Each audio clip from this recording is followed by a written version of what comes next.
Now let us use Metasploit to create an exploit. For this, Metasploit is extremely simple, but yet can create extremely powerful exploits to be used on Windows machines. So don't get fooled by the simplicity of it. It can be used to create extremely powerful programs.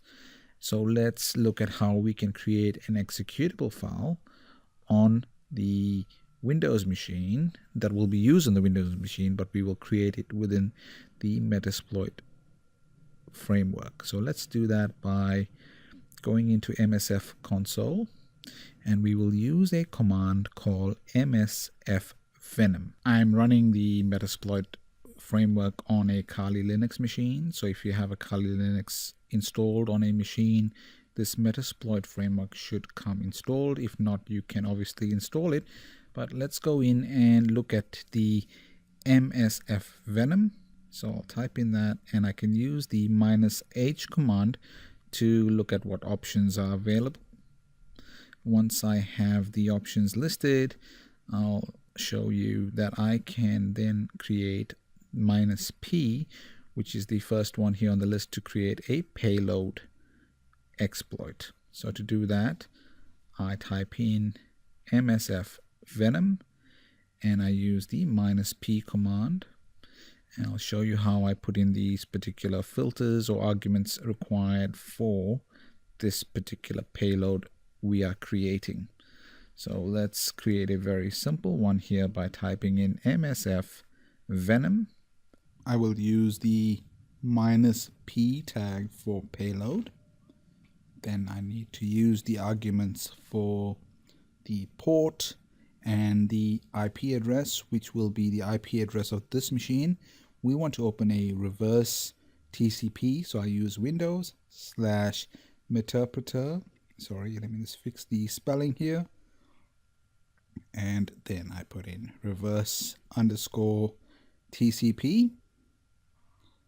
Then I need to identify the IP address, which is the IP address of this particular machine.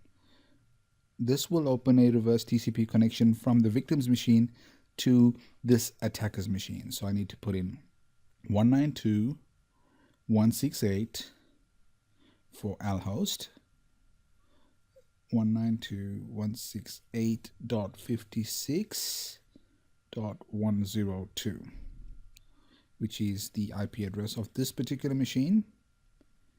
I then need to put in the port, so L port, which would be equal to 4444, and I can then put in a template.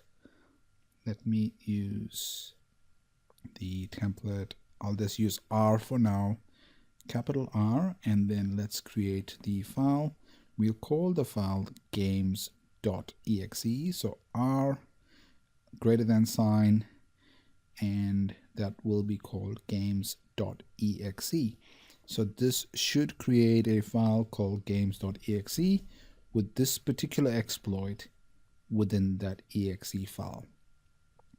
The next thing we want to do is move that games.exe file. As you'll see here, it has created using the x86 platform for Windows machines. Now I can just list the directory. I then want to copy the games file, the games.exe file, to the folder var www/games, and we'll then use the Windows machine to access this games.exe file and install this payload.